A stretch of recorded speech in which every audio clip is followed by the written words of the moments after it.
अगर अभी तक आपने सोलापुरनामा को सब्सक्राइब नहीं किया है तो प्लीज़ अभी सब्सक्राइब करें। नमस्कार, मैं हूं जावेद देशमुख। आप देख रहे हैं सोलापुरनामा 24। आज हम अपने दर्शकों को महाराष्ट्र की राजनीति में किस तरह से बदलाव हो रहा है और राष्ट्रवादी कांग्रेस के सुप्रीमो चाणक्य शरद पवार ने जो एक रणनीति के तहत किस तरह महाराष्ट्र में अपने संगठन को बढ़ाने के अभियान जारी किए हैं।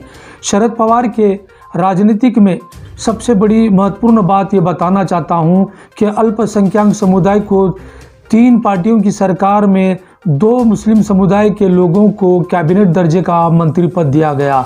ये शरद पवार की सबसे बड़ी प्राथमिकता है कि जिस तरह से मुसलमानों को वो राजनीतिक में अपना सहभागिता दे रहे हैं, यानी भागीदारी दे रहे हैं कि महाराष्ट्र के मुसलमानों को ये न लगे कि कोई भी राजनीतिक पार्टी नहीं बल्कि राष्ट्रवादी कांग्रेस पार्टी ही सक्षम है कि मुस्लिम समुदाय की हिमायती है।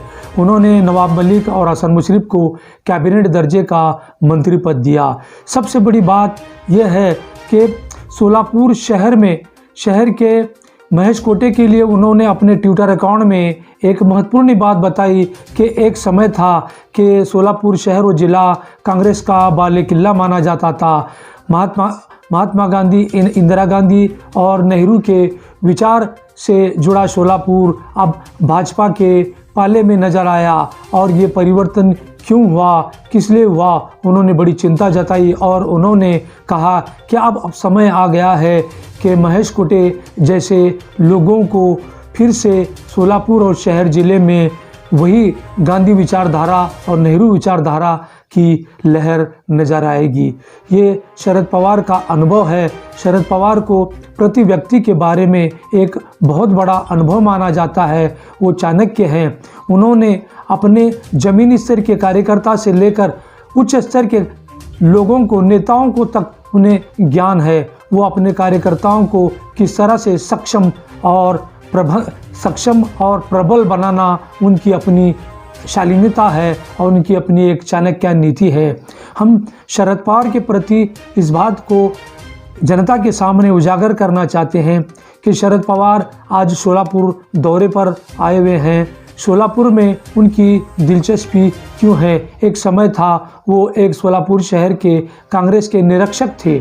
जब उन्होंने नामदेवराव जगताप को यहाँ का अध्यक्ष बनाया गया था, उस समय से शरद पवार का सोलापुर शहर से बड़ा घनिष्ठ और एक नाता है।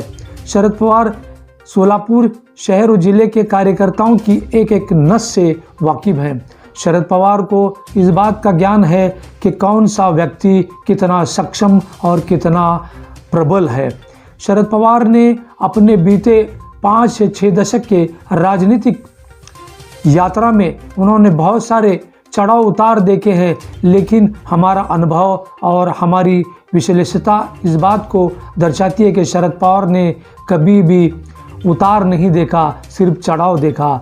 शरद पवार को जिस तरह से विरोधी पार्टियां भी, यानी नरेंद्र मोदी भी इतना सम्मान करते हैं कि शरद पवार जानते हैं जैसे एक उग्र हिंदूपंथी विचारधारा पार्टी को उन्होंने किस तरह से सॉफ्ट किया और आज उन्हें महाराष्ट्र की बागडोर सौंपी है।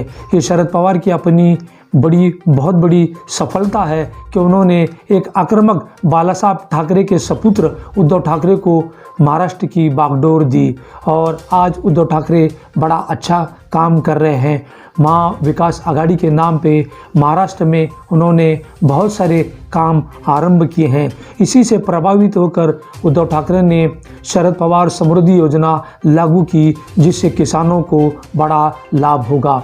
ये शरद पवार की पर्सनल और व्यक्तिगत जीवन की एक सबसे बड़ी उपलब्धि है कि उन्होंने कभी भी विरोधी पार्टियों के लोगों का मन नहीं दुखाया। जब गलत काम होते हैं या उनसे काम नहीं बन पाता है, तभी वो उग्र विचारों में अपने ट्विटर से या अपने संवाददाता सम्मेलन से अपनी बात, अपने मन की बात कहते हैं। वो किसानों के प्रति भी भली भांति जानते हैं क्योंकि वो एक किसान परिवार से हैं।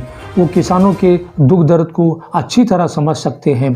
तो शरद पवार के जो कामकाज पर हम इस बात को उजागर करना चाहते हैं कि शरद पवार क्यों मुस्लिम समुदाय की तरफ झुकाव है और आने वाले समय में वो एक प्रबल और सक्षम पार्टी होकर उभरेगी महाराष्ट्र की राजनीति में। भले ही वो 3 पार्टियों की सरकार हो, लेकिन आज सबसे बड़ी प्राथमिकता जनता राष्ट्रवादी कांग्रेस को देखी है। ये देखिए सोलापुरनामा की एक राजनीतिक विशेष रिपोर्ट। धन्यवाद।